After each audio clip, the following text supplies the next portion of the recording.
গল্পকথন by Juthi চ্যানেলে আজকে শুনবেন হুমায়ুন আহমেদের লেখা একটি উপন্যাস রূপা। আজ তৃতীয় পর্ব। রাশেদ বুঝতে পারছে না সে কোথায় আছে। তার গায়ে নীল রঙের কম্বল, কম্বল থেকে ওষুধের গন্ধ আসছে, ফর্মালডিহাইডের গন্ধ। HCHO, সোডিয়ামের সঙ্গে ফর্মালডিহাইড কি কোনো বিক্রিয়া করে? Na+HCHO কি হয়? আচ্ছা, হঠাৎ সোডিয়ামের কথা মনে হলো কেন? প্রচুর সোডিয়াম আমরা লবণের কারণে খাচ্ছি। এই সোডিয়াম শরীর কিভাবে বের করে? হেভি মেটাল শরীর বের করতে পারে না। লেড পয়জনিং হয়, মার্কারি পয়জনিং হয়। মার্কারি ইংরেজি কুইকসিলভার। রাশেদের সঙ্গে একটি মেয়ের পরিচয় হয়েছে, তার নাম সিলভার। না, সিলভার না, অন্য কিছু, সেটাও সিলভার। তা কি করে হয়? আপনি এখন কি একটু ভালো বোধ করছেন? রাশেদ বলল, আমি কোথায়? আপনি হাসপাতালে। ও আচ্ছা, হাসপাতাল। আপনি ডাক্তার? জি। রাশেদ বলল, সোডিয়াম অতি রিঅ্যাক্টিভ একটা ধাতু, আমাদের শরীর ভর্তি সোডিয়াম। এখন? ডাক্তার বললেন, আপনি কথা বলবেন না, চুপ করে শুয়ে থাকুন। আপনার নিঃশ্বাসের কষ্ট কি কমেছে? অক্সিজেন মাস্ক কে খুলেছে? আপনি নিজেই খুলেছেন? জানি না। আপনার পরিচিত কেউ কি আছে যে আপনার টেক কেয়ার করবে, রাতে আপনার সঙ্গে থাকবে? না। ডাক্তার রাশেদের মুখে অক্সিজেন মাস্ক পরিয়ে দিলেন। আপনি চোখ বন্ধ করুন, তাকিয়ে থাকবেন না। রাশেদ চোখ বন্ধ করল। তারপরেও নানা ধরনের আলো সে দেখতে পাচ্ছে। অনেক দূরে তারার আলোর মতো আলো দেখা যায়। সেই আলো ছুটে কাছে আসছে। ব্যাপারটা কি? আলোর গতিবেগ আমরা জানি, সেকেন্ডে কত জানো? আচ্ছা, অন্ধকারে গতিবেগ কত? আলো হলো ফোটন। একটা সোডিয়াম অ্যাটমের গায়ে যদি ফোটন এসে আঘাত করে, তাহলে কি সোডিয়াম থেকে ইলেকট্রন ছুটে বের হবে?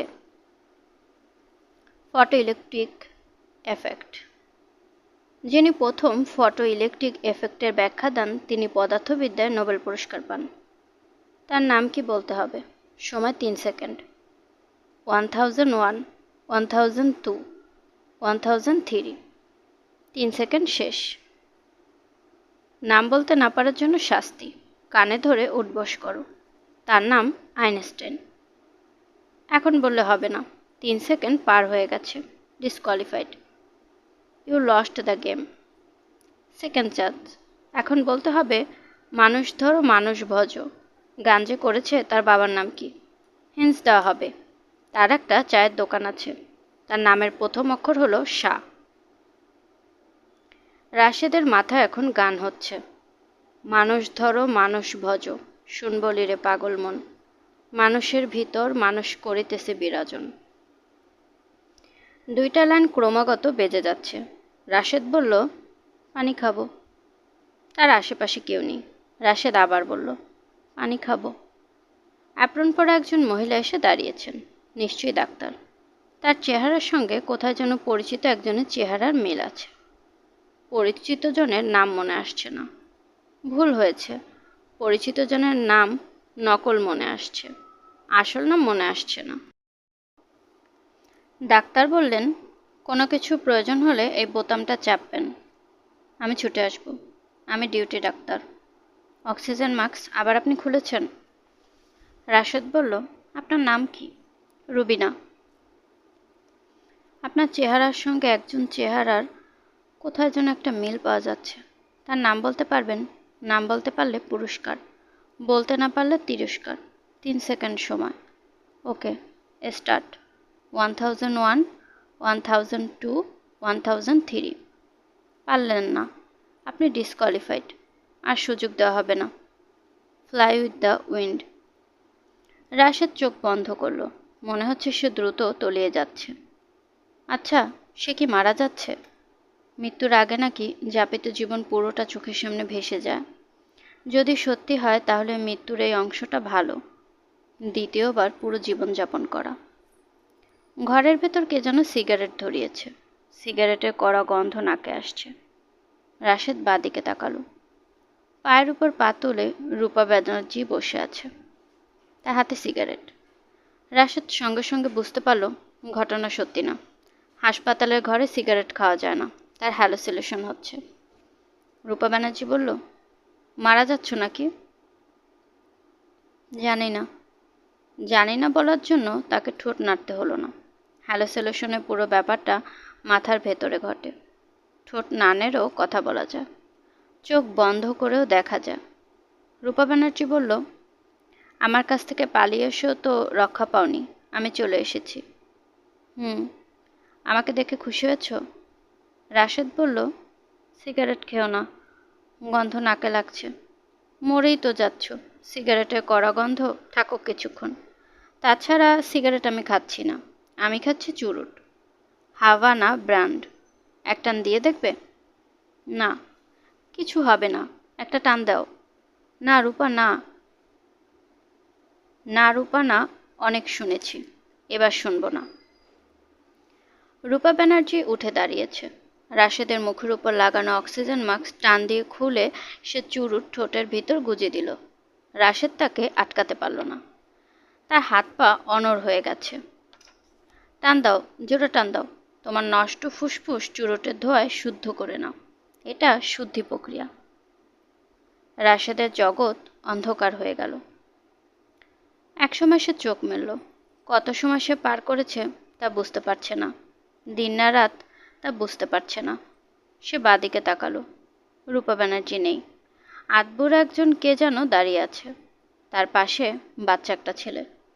ছেলেটার চোখ বড় বড়। লোকটা কথা বলছে, তবে কথা স্পষ্ট না। কিছু বোঝা যাচ্ছে, কিছু বোঝা যাচ্ছে না। স্যার, আমাকে চিনেছেন? আমি শামসু। আমার দোকানে এক রাত ছিলেন। আমার পোলাটারে নিয়ে আসছি, এর নাম কেন্তু। রাশেদ বোঝার চেষ্টা করছে এই দুটা চরিত্র কি বাস্তব, না তার মাথার কল্পনা। একটা বাচ্চা ছেলের নাম কিন্তু হবে না, কিন্তু কারো নাম হয় না, কাজেই এই দুজন আনরিয়েল। এখন সমস্যা, হোয়াট ইজ রিয়েলিটি? মানুষের 5টি ইন্দ্রিয় যা ধরতে পারে তাই কি রিয়েলিটি? স্যার, আপনার শরীর খুবই খারাপ করলো, একজন ডাক্তার দেখে আনলাম, উনি আপনার হাসপাতালে ভর্তি করাইছে। আমি স্যার প্রত্যেক দিন আপনারে দেখতে আসি, কাইলো আসছি। আপনার কি ইয়াদ আছে? এখানে এক ডাক্তার সাহেব বলেছেন আমি আমার পুলারে নিয়ে রাতে থাকতে পারি। স্যার, আমি কি থাকবো? মুখে কথা না বলতে পারলে মাথা নাড়েন। রাশেদ কিছু না বুঝে মাথা নাড়ল। স্যার, আপনার চিন্তা নাই, আমরা বাপ বেটা আপনার সাথে আছি। উপরে আল্লাহ আর নিচে আমরা 2 বাপ বেটা। রাশেদের খুব জানতে ইচ্ছে করছে লোকটা তার ছেলের নাম কিন্তু কেন রেখেছে। নিশ্চয়ই কারণ আছে। মানুষ কারণ ছাড়া কিছুই করে না। মানুষের জগৎ কজ অ্যান্ড ইফেক্টের জগৎ। কিন্তু নিয়ে শৈশবের একটা ছড়া মাথায় এসেছে। ইফ যদি ইজ হয়, বাট কিন্তু নট নয়। হট মানে কি? লোকটা হড়বড় করে কথাই বলছে। মানুষ এত কথা বলে কেন? স্যার, আপনার একটা চিকিৎসা আমি করব বলে ঠিক করেছি। কষি পান পাতার উপরে কালো জিরা তেল দিয়া সেই পাতা গরম কইরা আপনার পায়ের পাতায় ঘষব, সাথে সাথে বল পাইবেন। আধুনিক ডাক্তার এইসব চিকিৎসা জানে না, এইগুলা গ্যারাম্যা চিকিৎসা। একটাই সমস্যা, পান পাতা গরম করব কেমনে? ঠান্ডা পান পাতা ঘষলে হিতে হবে বিপরীত। দেখি কি করা যায়। একবার যদি পান পাতা ঘষার সিদ্ধান্ত নিয়েছি, তখন ঘষবো ইনশাল্লাহ। স্যারের মাথা আস্তে করে টিপে দেই। রাশেদ টের পেল তার কপালে হিমশীতল আঙুল। আঙুল কপালের উপর দিয়ে যাচ্ছে আর রাশেদের শরীর কেঁপে উঠছে। তার মাথার কাছে দাঁড়িয়ে থাকা লোকটা বলল, ওই কিন্তু বাপধন, স্যারের পায়ের আঙুল আস্তে করে ফুটা, স্যার আরাম পাইব। ছেলেটার নাম তাহলে কেন্তু, কিন্তু না। কিন্তু শব্দটা মানে কি? মাথার কাছে সবসময় 2টা ডিকশনারি রাখা দরকার, একটা বাংলা, একটা ইংরেজি। ভুল হয়ে গেছে, বিরাট ভুল। Life is a bundle of mistakes. এটা কার কথা? জীবন হচ্ছে এক বান্ডেল ভুলের। বান্ডেল শব্দটার বাংলা কি? ডিকশনারি খুবই প্রয়োজন। বোমা ফাটার মতো শব্দ হচ্ছে কোথায়? ও আচ্ছা, কেন্তু নামের ছেলেটা আঙুল ফোটাচ্ছে। আঙুল ফোটানোর এত শব্দ, আশ্চর্য। রাশেদ চোখ বন্ধ করে ফেলল। চুরুটের গন্ধ আবার নাকে আসছে, শরীর গুলাচ্ছে। শামসু বলল, কিন্তু বাপধন, স্যারের সাথে কিছুক্ষণ একলা থাকতে পারবি? হুম, আমি বুদ্ধি পাইছি। ঘরে খবরে কাগজ জ্বালাইয়া আগুন করব, সেই আগুনে পান গরম করব। আমি যাই, পান আর কালিজিরা তেলের জোগাড় দেখি। রাত 11টায় বাপ ছেলেকে হাসপাতাল থেকে বের করে দেওয়া হলো। শামসু হাসপাতালে দারোয়ানের চড়থাপ্পড় খেল। অপরাধ? বাব্বাটা রুমে আগুন জ্বালিয়ে পান গরম করছিল।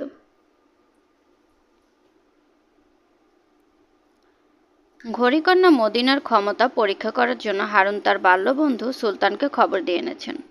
তারা দুজন বসেছেন গেস্ট রুমে। রূপা ঢুকল। ঘড়ি পরীক্ষায় সেও থাকবে। সুলতান পকেটে করে দুটো ঘড়ি এনেছেন। একটার সময় 3 ঘন্টা বাড়ানো, অন্যটার ঘন্টার কাটা নেই, বন্ধ ঘড়ি। রূপা বলল, সুলতান চাচা, আপনাকে দেখলে আমার অস্বস্তি লাগে। সুলতান বললেন, আমি কি করেছি রে মা, আমি কি করেছি? রূপা বলল, আপনি প্রতিটি কথা 2 বার করে বলেন, ভয়ঙ্কর অস্বস্তিকর ব্যাপার। আর বলবো না রে মা, আর বলবো না। রূপা বলল, অসহ্য। পরীক্ষা নিরীক্ষা আপনারা করুন, আমি ছাদে যাচ্ছি। হারুন বললেন, তোকে থাকতে হবে, তুই না থাকলে মেয়েটাকে ফ্রি ফিল করানো যাবে না। কঠিন পরীক্ষা দিচ্ছে। এক শর্তে থাকবো, সুলতান চাচা কোনো কথা 2 বার বলতে পারবেন না। সুলতান বললেন, 2 বার বলবো না, অবশ্যই বলবো না। রূপা হতাশ গলায় বলল, এখন তো 3 বার করে বলছেন। হারুন বললেন, কথা বন্ধ, পরীক্ষা শুরু হচ্ছে। Medina, Medina. মদিনা ঘরে ঢুকলো। তার মুখ শুকনা। যে কোনো কারণেই হোক, সে ভয় পেয়েছে। হারুন বললেন, মদিনা, আমার বন্ধু সুলতান সাহেবের পকেটে একটা ঘড়ি আছে। ঘড়ির টাইম ঠিক নেই, অর্থাৎ এখন 11টা বাজে। তার ঘড়িতে 11টা বাজে না। তুমি বলো, তার ঘড়িতে কটা বাজে? মদিনা বলল, পারবো না স্যার। হারুন বললেন, আমার পকেটে 2টা ঘড়ি আছে, একটা কালো বেল্টের আর একটা মেটালিক বেল্টের। কোনটায় কত বাজে? মদিনা ক্ষীণ গলায় বলল, পারবো না স্যার। পারবে না মানে? অবশ্যই পারবে। চোখ বন্ধ করে কিছুক্ষণ চিন্তা করো, তারপর বলো। মদিনা চোখ বন্ধ করে দীর্ঘ সময় থেকে চোখ মেলে বলল, পারবো না স্যার। সুলতান বললেন, তুমি কোত্থেকে কি শুনেছ? মেয়ে ফ্রড, মেয়ে ফ্রড, এই মেয়ে ফ্রড। হারুন বললেন, মেয়েকে নিয়ে পত্রিকায় নিউজ হয়েছে, পেপার কাটিং আমার কাছে আছে, দেখবে? না, ফালতু নিউজ, পাত্তা দেওয়াই ঠিক না, পাত্তা দেওয়াই ঠিক না, ঠিক না। হারুনকে বিপর্যস্ত মনে হচ্ছে। তিনি আশাই করেননি ঘটনা এরকম ঘটবে। তিনি হুঙ্কার দিয়ে বললেন, থাপড়ে এই মেয়ের দাঁত ফেলে দেওয়া দরকার। রূপা বলল, শুধু শুধু চিৎকার করবে না বাবা, মেয়ে এমন কোনো অপরাধ করেনি যে থাপড়ায় তার দাঁত ফেলতে হবে। মদিনা, তুমি আমার ঘরে যাও, কিছু হ্যান্ডমেড পেপার বাথটাবে ভেজাও, ছবি আঁকবো। মদিনা বের হয়ে গেল, তার চোখ ভর্তি পানি। রূপা বলল, বাবা, তুমি তো তাকে পরীক্ষা করেছো, তোমার ঘড়ির সময় ঠিক ঠিক বলেছে, তাই না? হুম। রূপা বলল, আমার ধারণা তুমি কোনো পরীক্ষা নাওনি, পত্রিকার খবর দেখে মদিনাকে নিয়ে চলে এসেছো। তোমার ঘড়ির টাইম বলে দিয়েছে এই গল্পটা তোমার বানানো। খামাখা গল্প বানাবো কেন? সেটা আমি কি করে বলবো? বেশি গানে হবার চেষ্টা করিস না। কাকের ঠ্যাং বগের ঠ্যাং ছবি আঁকছিস, ছবি আঁক। আমি মদিনা মেয়েটাকে কানে ধরে তার বাড়িতে পাঠাবার ব্যবস্থা করছি। আমি সহজ চিজ না। কবে পাঠাবে? আজই পাঠাবো। বদ মেয়েটাকে রেডি হতে বল, আমি মাইক্রোবাসে গ্যাস ভরে নিয়ে আসি। সুলতান, যাবে নাকি আমার সাথে? সুলতান হাই তুলতে তুলতে বললেন, যেতে পারি। একা মানুষের এই সুবিধা, যেখানে ইচ্ছে যেতে পারি। এখন তোর 2 পা, যেখানে ইচ্ছে সেখানে যা। যখন হবে 4 পা, ভাত কাপড় দিয়ে যা। যখন হবে 6 পা, বাবা তুমি যাবা না। ছড়া স্টপ করো, সত্যি যাবে? অবশ্যই। রাগে আমার শরীর চিরবির করছে। এক কাজে 2 কাজ হবে। হ্রদ দেখব, কলাও বেচব। পথে বগুড়ার কাছে কুয়া আবিষ্কার হয়েছে, তার কোনো তল নেই। তল নেই মানে? তল নেই মানে? হারুন উৎসাহের সঙ্গে বললেন, মনে করো তুমি পাথরের বড় একটা চ্যাং কুয়াতে ফেললে। পাথরটা কোথায় না কোথাও হিট করবে, শব্দ হবে। সেটাই লজিক। কিন্তু এই কুয়ায় কিছু ফেললে শব্দ হয় না। বলো কি, বলো কি? দড়ি ফেলেও মাপার চেষ্টা করা হয়েছে, দড়ি নেমেই যায়, নেমেই যায়। সুলতান বললেন, ন্যাশনাল জিওগ্রাফি পত্রিকায় ছাপা হবার মতো নিউজ। ঠিকানা জানো তো? খুঁজে বের করব। দুপুরে খাওয়া দাওয়া করে দুজন মাইক্রোবাস নিয়ে বের হয়ে গেলেন। মদিনাকে সঙ্গে নেবার কথা তাদের মনে রইল না। রূপা রাশেদে সুটকেস ঘাটছে। তার ঠিকানা যদি কোথাও পাওয়া যায়। বইপত্রের সঙ্গে একটা ডায়েরি পাওয়া গেছে, সেখানে অনেক কিছু লেখা, কিন্তু কোথাও ঠিকানা নেই। অন্যের ডায়েরি পড়ার প্রশ্নই ওঠে না। তারপরেও 2 লাইনে একটা লেখা রূপা পড়ে ফেলল। লেখাটা ইংরেজিতে। বাংলায় কি হবে? বিশ্ব ব্রহ্মাণ্ড আমরা যত অদ্ভুত মনে করি তার চেয়েও অদ্ভুত। অন্যকে ব্যাপারটা জানুক বা না জানুক, রূপা জানে, খুব ভালো করেই জানে। আফা, একটা কথা বলবো? রূপা তাকালো। তার সামনে মদিনা দাঁড়িয়ে। সে তাকিয়ে আছে ভীত চোখে। মনে হয় পরীক্ষায় ফেল করে ভালোই কান্নাকাটি করেছে। তার চোখ লাল। বলো, কি বলবে? আমার উপরে রাগ করেন না আফা। তুমি ঘড়ির সময় বলতে পারোনি, এটাই তো স্বাভাবিক। ঘড়ি না দেখে আমরা কেউ সময় বলতে পারি না। খানিকটা অনুমান হয়তো করতে পারি, এর বেশি না। আফা, অন্য একটা কথা বলবো, আপনার পায়ে ধরে, রাগ হইয়েন না। বলো, কি বলবে? রাগ হব না। মদিনা ক্ষীণ গলায় বলল, ওনার অবস্থা ভালো না। রূপা বলল, কার অবস্থা ভালো না? মদিনা আঙুল দিয়ে রূপার হাতের ডায়েরি দেখালো। রূপা গম্ভীর গলায় বলল, আমি যার লেখা পড়ছি তার অবস্থা ভালো না? মদিনা হ্যাঁ সূচক মাথা নাড়ল। রূপা বলল, বসো আমার সামনে। মদিনা বসল। রূপা বলল, তোমার কথাবার্তা যথেষ্টই বিরক্তিকর, সুলতান চাচার চেয়েও বিরক্তিকর। তুমি এ বাড়িতে পা দিয়ে ভূত দেখে ফেললে, এখন আবার দেখছো একজন অবস্থা ভালো না। বেশি বেশি দেখা ভালো না, এখন থেকে কম কম দেখবে। মদিনা হ্যাঁ সূচক মাথা নাড়ল। আমি একজন ভদ্রলোকের একটা খাতা হাতে নিয়েছি, তাই দেখে তুমি তার শারীরিক অবস্থা বলে ফেললে? শারীরিক অবস্থা দেখার জন্য মানুষের শরীর পরীক্ষা করতে হয়, তার জন্য ডাক্তার আছেন। তুমি কি ডাক্তার? না আফা। তোমাকে কিছু জ্ঞানের কথা বলি। মানুষ তার ক্ষমতার সবটাই অর্জন করে। জন্ম থেকে বিশেষ কোনো ক্ষমতা নিয়ে কেউ আসে না। তুমি আর কখনো ভূত দেখা, অমুকের শরীর ভালো না, তমুক দুর্ঘটনায় মারা যাবে, এইসব কথা বলবে না। জি আচ্ছা, বলবো না। এখন সামনে থেকে যাও, তোমাকে দেখলেই রাগ লাগছে। মদিনা উঠে গেল। হারুন অনেক ঝামেলা করে তলহীন কুয়া খুঁজে পেয়েছেন। বগুড়া জেলার ভেতর কাহালু রেল স্টেশন। রেল স্টেশনে মাইক্রোবাস রেখে রিকশায় গেছেন উত্তরে 11 কিলোমিটার। সেখান থেকে পায়ে হেঁটে 7 কিলোমিটার। সুলতান বললেন, তোমার সঙ্গে বের হওয়া বিরাট বোকামি হয়েছে। তুমি বিপজ্জনক ব্যক্তি, অবশ্যই বিপজ্জনক ব্যক্তি। হারুন বললেন, আমার মেয়ে ঠিকই বলে, তুমি বিরক্তিকর মানুষ। প্রতি কথা 2 বার 3 বার বলো। তোমার কথায় বিভ্রান্ত হয়ে বিরাট ভুল করেছি, বিরাট ভুল করেছি। দেখো আমার পায়ের অবস্থা, হাঁটতে হাঁটতে পা ফুলে গেছে, পা ফুলে গেছে। চুপ, একটা কথা বলবে না, একটাও কথা বলবে না। সুলতান অবাক হয়ে বললেন, এখন তো তুমিও 2 বার করে বলছো। হারুন চিৎকার করে উঠলেন, আমার সঙ্গে আসতে চাইলে আসো, না চাইলে স্টেশনে ফিরে যাও। একা একা কিভাবে ফিরবো? আমি তো পথ চিনব না, পথ চিনব না। দুজন যখন তলহীন কুয়ার পাশে উপস্থিত হলেন তখন রাত 10টা। গ্রামের সবাই খাওয়া দাওয়া করে ঘুমিয়ে পড়েছে। অনেক ডাকাডাকির পর তলহীন কুয়ার মালিক বের হয়ে এলেন।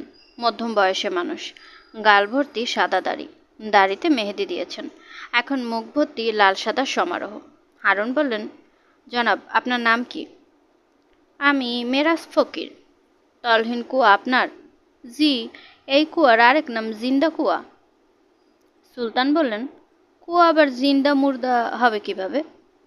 মেরাজ ফকির বললেন, সবাই জিন্দা কুয়া বলে, কেন বলে জানি না। কুয়াটা দেখতে এসেছি। দেখতে এসেছেন, দেখেন, 100 টাকা করে হাদিয়া, কুয়ার রক্ষণাবেক্ষণ আছে। হারুন বললেন, আমরা আপনার কুয়ার ছবি তুলব, একটা পাথর ফেলবো, পাথর ফেললে শব্দ হয় না এটা যদি নিশ্চিত হই তাহলে আপনাকে 200 টাকা দেব। মেরাজ ফকির বললেন, কুয়া হাত দিয়ে ছোঁয়া নিষেধ, ছবি তোলা নিষেধ, কিছু ফেলাও নিষেধ। জিন্দা কুয়া, তারে ইজ্জত করতে হয়। সুলতান বললেন, আমরা দুজন অত্যন্ত ক্ষুধার্ত, কিছু খাওয়াতে পারবেন? টাকা দিব। আমি হোটেল খুলি নাই, নিশিরাইতে অনেক ত্যাক্ত করেছেন, এখন ফেরত যান। ফেরার পথে হারুনের সঙ্গে সুলতানের বন্ধু বিচ্ছেদ হয়ে গেল। আমি যে কজন গাধা মানুষকে চিনি তো সুলতান চাচা তাদের মধ্যে 1 নম্বর। গাধা, শ্রেষ্ঠ গাধা। সুলতান চাচা মোটেই গাধা মানুষ না, ভালো মানুষ, বুদ্ধিমান মানুষ। কথা রিপিট করলেই মানুষ গাধা হয় না। চুপ করে ভাত খা, তোর জ্ঞানী কথা ভালো লাগছে না। চুপ করেই তো খাচ্ছি, কথা তো তুমি শুরু করেছো। তুমি একতরফা কথা বলবে, আমি চুপ করে থাকবো, এটা তো ফেয়ার না। তো সুলতান চাচাকে গাধা মানব প্রমাণ করে দেব, প্রমাণ করাবো। করো। থাক, তোর সঙ্গে কোনো কথা নেই, আমি নিঃশব্দে খাবো। নিঃশব্দে তুমি খাচ্ছ না বাবা, কর কর করে শশা কামড়াচ্ছ। আমার উপরে রাগ শশার উপরে ঢালছ। হারুন মেয়েকে নিয়ে রাতের খাবার খেতে বসেছেন। খাবার সময় হালকা গল্প ও গুজব করতে তিনি পছন্দ করেন। রূপা বেশিরভাগ সময় আলোচনা হালকা পর্যায়ে রাখে না, কঠিন পর্যায়ে নিয়ে যায়। হারুনকে মেজাজ খারাপ করে আলোচনা শেষ করতে হয়।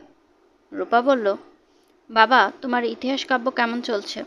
হারুন বললেন, তোর কথার মধ্যে ফাজলামি ভাব লক্ষ্য করছি, এটা আমার পছন্দ না। তাহলে ওই প্রসঙ্গ থাক, অন্য প্রসঙ্গ। তলাবিহীন কুয়া সম্পর্কে কিছুই তো বললে না, কুয়া পেয়েছিলে? সত্যি তলা নেই?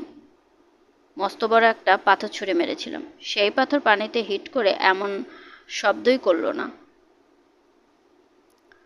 রূপা বলল, মনে হয় কুয়ার পানি নেই। হারুন বললেন, পানি না থাকলে মাটি তো থাকবে, মাটিতে পড়ার শব্দ হবে না? হয়তো নিচে মাটি নেই, নরম কাদামাটি, পাথর কাদামাটিতে শব্দ না করেই দেবে গেছে। হতে পারে। বাবা তুমি মেজাজ খারাপ করে খাচ্ছ, বদহজম হবে, মেজাজ ঠিক করো। আমি একটা থিওরি বের করেছি, শুনবে? বল শুনি। আমার ধারণা এই পৃথিবীর প্রতিটি মানব সন্তানকে কোনো না কোনো স্পেশাল গিফট দিয়ে পাঠানো হয়। বেশিরভাগ মানুষই তাদের এই গিফট সম্পর্কে জানে না। তোমার ঘড়ি বালিকা ঘড়ি না দেখে সময় বলতে পারে, তার মতো আমিও হয়তো কিছু পারি, তুমিও পারো, যদিও এখন কোনো কারণে পারছো না। হারুন কিছু বললেন না। রূপা বলল, বাবা তুমি কি গিফট নিয়ে এসেছো? তোমার কি ধারণা বলো তো? আমি কোনো গিফট নিয়ে আসিনি। অবশ্যই এসেছো, চিন্তা করে বলো। হারুন কিছুক্ষণ চুপ করে থেকে বললেন, কোনো কারণ ছাড়া মানুষকে বৈরী করার ক্ষমতা নিয়ে আমি পৃথিবীতে এসেছি, এটাই আমার স্পেশাল গিফট। উদাহরণ হলো তোর মা। আমি এমন কি করেছি যে সে আমাকে ছেড়ে চলে গেল? তুই একটা কারণ দেখা, সে কেন গেছে?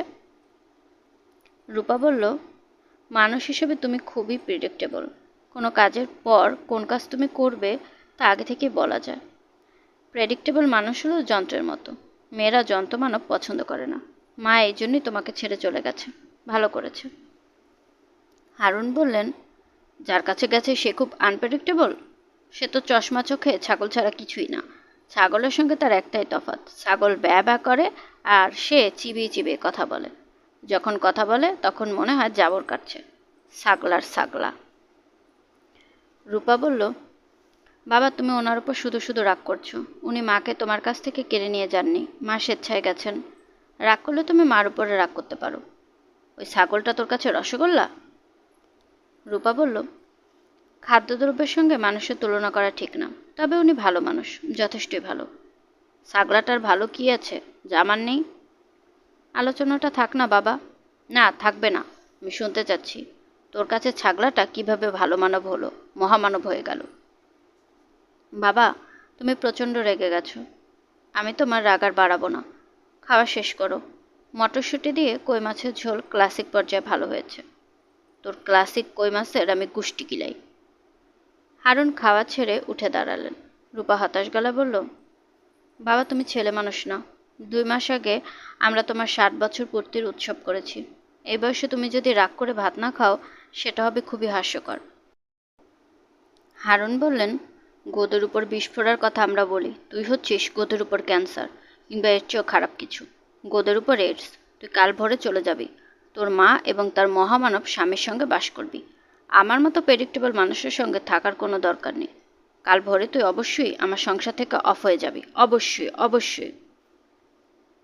রূপা বলল, তুমি যে খুব প্রেডিক্টেবল মানুষ তার উদাহরণ আমি এখন দেব। কিছুক্ষণের মধ্যেই তুমি আমাকে বলবে, আমি খেতে বসছি। রূপা তুই আমার সামনে বস। কেউ সামনে না বসলে আমি খেতে পারি না। হারুন বললেন, এমন কথা আমি যদি বলি তাহলে আমি মানুষ জাতির কেউ না, আমি কুকুর প্রজাতির, ভালো জাতের কুকুরও না, দেশি নেড়ি কুত্তা। হারুন টেবিল থেকে কফি মগ তুলে দেয়ালে ছুঁড়ে মারলেন। কফি মগটা রূপার ছোটবেলার এবং খুবই পছন্দের। স্কুলে ড্রেস অ্যাজ ইউ লাইক টোকাই মেয়ে সেজে পেয়েছিল। টোকাই রূপার বড় বাঁধানো ছবি তাদের বাসায় ছিল। রূপার মা বাড়ি ছেড়ে যাবার সময় ছবিটা সঙ্গে নিয়ে গেছেন। হারুন মেয়ের দিকে তাকিয়ে বললেন, এখন শিক্ষা হয়েছে? হয়েছে। আজকের ডিনার আমার জন্য বিশেষ শিক্ষা সফর। হারুন বললেন, এত কিছু পরেও তুই হাসি মুখে খাওয়া দাওয়া করতে পারছিস? পারছি। তোমার মেজাজ খারাপ হয়েছে, আমার তো হয়নি।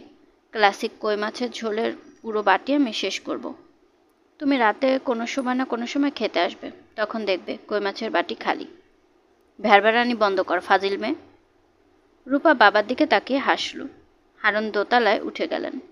মলিনা কফি মগের ভাঙা টুকরা তুলতে তুলতে বললেন, খালু জোনাইজ বেজায় রাখছে, অবশ্য পুরুষ মানুষের রাগ ভালো জিনিস। মেনিপিলের মতো পুরুষ মানুষ কোনো কামের না। নারী চিনি লাজে, পুরুষ চিনি রাগে। রূপা বলল, কথা কম বলো মলিনা, তোমার কথার যন্ত্রণায় আমি অস্থির। আপনি আমার কথার যন্ত্রণা অস্থির, আর আমি অস্থির মদিনার কথার যন্ত্রণায়। এই মেয়ে রাইতে ঘুমায় না, খালি কথা কয়। কার সাথে কথা বলে? আমি বললে তো বিশ্বাস যাবেন না, সে কথা কয় ভূতের সাথে। এই বাড়িতে নাকি একটা ভূত আছে। ভূতটার সাথে মদিনা গফ করে। আমি তারে বলেছি, আমার লগে রাইতে থাকবা না, আপার সাথে গিয়ে থাকো। আপা শুনুক তোমার ভূতের গফ, আমি একলা শুনবো কোন দুঃখে। রূপা বলল, মদিনাকে থাকতে বল আমার সঙ্গে, আমার অসুবিধা নেই। মলিনা বলল, বুঝছেন আফা, হে ভূতের সাথে গফ করে।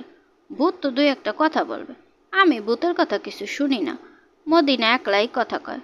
মাইয়াটা পাগল, তার মাথা কামাইয়া তালুতে পাগলের তেল দিলে ভালো হয়।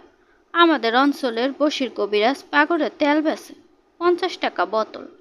2 বোতল একত্রে কিনলে 85 টাকা, 15 টাকা কমিশন। রূপা নিজের ঘরের দিকে রওনা হলো।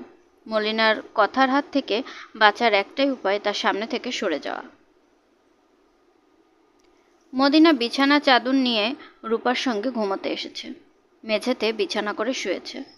রূপার একবার মনে হলো মেয়েটাকে বলে, মদিনা, মেঝেতে শোবার দরকার নেই, এসো খাটে উঠে এসে আমার সঙ্গে শো।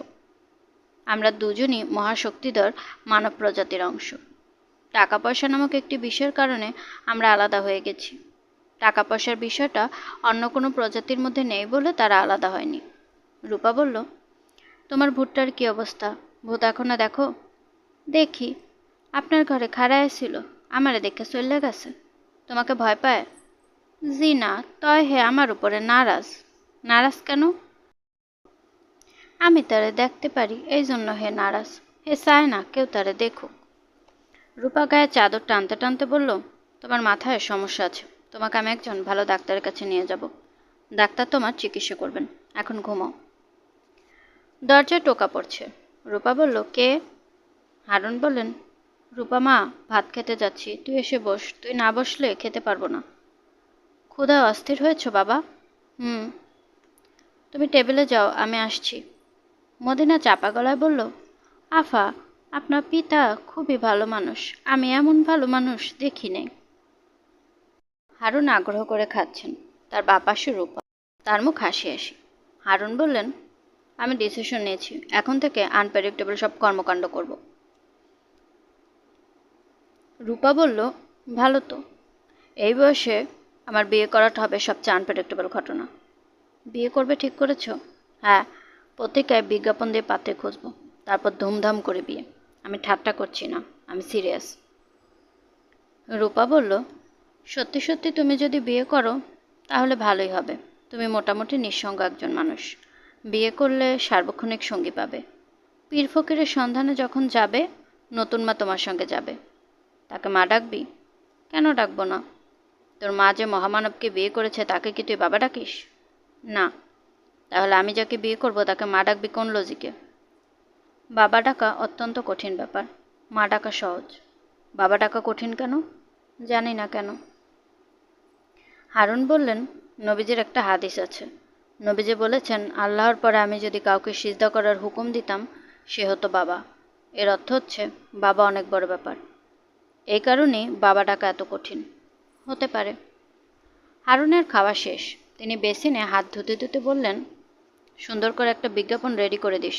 পাত্রী চাই লিখবি না, লিখবি জীবন বান্ধবী চাই। সঙ্গে কি তোমার যুবক বয়সে কোনো ছবি যাবে? ঠাট্টা করবি না। I mean business. বিজ্ঞাপনে আমার বয়স উল্লেখ থাকবে, আমার যেসব ত্রুটি আছে তার উল্লেখ থাকবে। তোমার ত্রুটিগুলো কি? তোর মার কাছ থেকে জেনে নিস। স্ত্রীরাই স্বামীর ত্রুটি সবচেয়ে ভালো জানে। বাবা, তুমি একজন ত্রুটিহীন মানুষ। হারুন বললেন, আমাকে খুশি করা টাইপ কথা বলবি না। কাজের কথায় জীবন বান্ধবী চাই লেখা ঠিক হবে না। লোকজন অন্য অর্থ করতে পারে। জীবন সঙ্গিনী লেখাই ভালো। যদিয়ং হৃদয়ং তব তদিতং হৃদয়ং মম। এর মানে কি? এর মানে হলো, তোমার হৃদয় যা আমার হৃদয় তা। রাত ৩টা বাজে। রূপার ঘুম ভেঙেছে। ঘরে বাতি নেভানো। বারান্দায় বাতি জ্বলছে। সে আলোয় ঘরের ভেতরটা স্পষ্ট দেখা যাচ্ছে। রূপা দেখল মদিনা বিছানায় বসে আছে, হাত নেড়ে নেড়ে কথা বলছে। আপনারে বললাম আপনি আফার ঘরে ঢুকবেন না। আফার ক্ষতি করলে আমি কিন্তু আপনারে ছাড়ব না। এইবারই মেলা ঘর আছে, খালি পড়ে থাকে, সেইখানে থাকেন। আফার পিছে ঘুরঘুর করেন কি জন্যে? রূপা ডাকলো, মদিনা। মদিনা চমকে তাকালো। রূপা বাতি জ্বালালো। বিছানা পাশে রাখা টেবিল থেকে পানির গ্লাস নিয়ে চুমুক দিল। মদিনা মাথা নিচু করে বসে আছে, রূপার দিকে তাকাচ্ছে না। রূপা বলল, কার সঙ্গে কথা বলো মদিনা? মদিনা নিচু গলায় বলল, ভূতটার সাথে। তোমার ভূতটা কি এখন আছে? না। তুমি একাই ভূতের সঙ্গে কথা বলো? ভূত কথা বলে না? টুকটাক কথা কয়, বেশি না। ভূতটার কি কোনো নাম আছে? না। ভূতটা আপনার পিছে লাগছে। তাড়াতাড়ি বিয়ে করেন আফা। এই ভূতটা কুমারী মেয়ের পিছে ঘুরে। আপনার বিয়ে হইলে অন্য মেয়ের সন্ধানে চলে যাবে। রূপা হাই তুলতে তুলতে বলল, ভূতের আলাপটা শুনতে ভালো লাগছে না, তুমি ঘুমাও। আমি বাতি নিভিয়ে দিচ্ছি। ভূত যদি আসেও তার সঙ্গে কথা বলতে পারবে না। রূপা বাতি নিভিয়ে দিল। ঘুমের সমস্যা তার কখনো হয় না, আজ হলো। সে এপাশ ওপাশ করতে লাগলো। ভূতপ্রেত বলে সত্যি কি কিছু আছে? যদি থাকে তাদের জগৎটা কেমন? তাদের চিন্তা ভাবনাই বা কেমন? আফা, এখনো জেগে আছো? ঘুমাও। আপনি কি আমার উপর রাগ হয়েছেন? রাগ হব কেন? আমি যে একজনের বিষয়ে বলেছি ওনার অবস্থা ভালো না। রূপা বলল, যা মনে আসে তাই বলে ফেলা ঠিক না। আফা, আমি মিথ্যা বলি নাই। অনেক সময় আমরা ভাবি সত্যি কথা বলেছি, আসলে তা না। ওনার শৈলে নীল রঙের চাদর, নাকের নল আমি পরিষ্কার দেখলাম। কখন দেখলে? এই কিছুক্ষণ আগে। ওনার মাথার কাছে একটা ঘড়ি আছে, ঘড়িতে 3টা 20 বাজে। ঠিক আছে, এখন ঘুমাও। আমি ঘড়ির সময় কিভাবে দেখি আপনারে বলবো? না, বকবকানি বন্ধ। এক মলিনাকে নিয়ে কুল পাচ্ছি না, তুমি হয়েছ দ্বিতীয় মলিনা। ঘুমাও। মদিনা ক্ষীণস্বরে বলল, মনে করেন আপনি আমারে বললেন মদিনা। কয়টা বাজে? ঘর অন্ধকার, আমি কিছুই দেখতেছি না, কিন্তু চোখ বন্ধ করলেই এই বাড়ি যে কোনো একটা ঘড়ি দেখব। আফা, আমার মনে হয় আমার বিরাট কোনো অসুখ আছে। রূপা বলল, আমারও তাই ধারণা, এখনো কথা না। রাত 3টা 25 রাশেদকে ইন্টেন্সিভ কেয়ার ইউনিটে নিয়ে যাওয়া হচ্ছে। তার লাংসের কার্যক্ষমতা সর্বনিম্ন পর্যায়ে নেমে গেছে। কৃত্রিম যন্ত্রে ফুসফুসে অক্সিজেন দেবার ব্যবস্থা করতে হবে। সকালের আগে তা করা যাচ্ছে না। সকাল পর্যন্ত সময়টা রাশেদকে নিজের উপর টিকে থাকতে হবে। রাশেদের মনে হচ্ছে ট্রেনে করে সে যাচ্ছে। ট্রেনটা টানেলের ভেতর ঢুকেছে। টানেলের ভেতর সারি সারি হলুদ আলো। টানেলের দুপাশে ছোট ছোট ঘর। রাশেদ বিড়বিড় করে বলল, রেলগাড়ি ঝমাঝম, পা পিছলে আলুর দম, স্টেশনের মিষ্টি কুল, শখের বাগান গোলাম ফুল। গোলাম ফুলটা আবার কি? গোলাম ফুল হবার কথা তো না। সে আবারও ছড়াটা বলল। গোলাপ ফুলের জায়গায় আবারও সে গোলাম ফুল হয়ে গেল। এতক্ষণ সে ট্রেনে যাচ্ছিল। হঠাৎ দেখলো ট্রেনটা হাসপাতালের ট্রলি হয়ে গেছে। ট্রলি ঠেলছে রূপা ব্যানার্জি। তার গায়ে রাতে শোবার পাতলা পোশাক, শরীর দেখা যাচ্ছে। তার ঠোঁটে সিগারেট, সে ধোয়া ফেলছে। রাশেদের মুখে। সিগারেটের ধোঁয়ায় রাশেদের গা গোলাচ্ছে। রূপা ব্যানার্জি বলল, তুমি কে ভেবেছিলে? আমাকে পালিয়ে বাঁচবে? পালাতে পেরেছ? না। মাইকেল মধুসূদনের কবিতা শুনবে? না। আহা, শোনো না। জলধির অতল সলিলে পশিস যদিও তুই, পশিব সে দেশে। এর অর্থ হচ্ছে, সাগরের নিচে লুকিয়ে থাকলেও আমি তোমাকে খুঁজে বের করব। হুম। তুমি যে মারা যাচ্ছ এটা বুঝতে পারছো? হুম। কি মজার কথা। মারা যাবার কথা ছিল আমার, আমি ঠিকই বেঁচে আছি। তুমি মরে যাচ্ছ। হুম। তোমার কবরে কি অ্যাপিটাফ হবে? তুমি চিন্তা করেছো? না। আমি একটা বলবো? বলো। তোমার কবরে লেখা থাকবে, পাখি উড়ে গেছে। আচ্ছা। কালো গ্রানাইট পাথরে সাদা অক্ষরে লেখা। সেখানে উড়ন্ত একটা পাখির ছবিও থাকবে। তোমার কি পাখি পছন্দ? ঘুঘু পাখি। আচ্ছা ঠিক আছে, ঘুঘু পাখিই থাকবে। পাখিটার নিচে লেখা থাকবে, বারবার ঘুঘু তুমি খেয়ে যাও দান, হি হি হি হি হি। রূপা ব্যানার্জি শব্দ করে হাসছে। সে একা হাসছে না, আরও অনেকেই হাসছে। যারা হাসছে তারা কি সবাই ট্রেনের যাত্রী? ট্রেন থেমে আছে কেন? শুনছিলেন হুমায়ুন আহমেদের লেখা একটি উপন্যাস রূপা, আজ তৃতীয় পর্ব। আজকের পর্বটি কেমন লাগলো কমেন্ট করে জানাতে ভুলবেন না। আমি আমার নিজের মতো করে আপনাদেরকে গল্প পাঠ করে শোনানোর চেষ্টা করছি, তাই ভুল ত্রুটি কিছু হলে আশা করি ক্ষমা সুন্দর দৃষ্টিতে দেখবেন, এবং গল্প পাঠ ভালো লাগলে প্লিজ আমার চ্যানেলটিকে সাবস্ক্রাইব করবেন, চাইলে অন্যদের সাথে শেয়ারও করতে পারেন। গল্পকথন বা জ্যোতি চ্যানেলের সাথেই থাকবেন আশা করছি। আল্লাহ হাফেজ।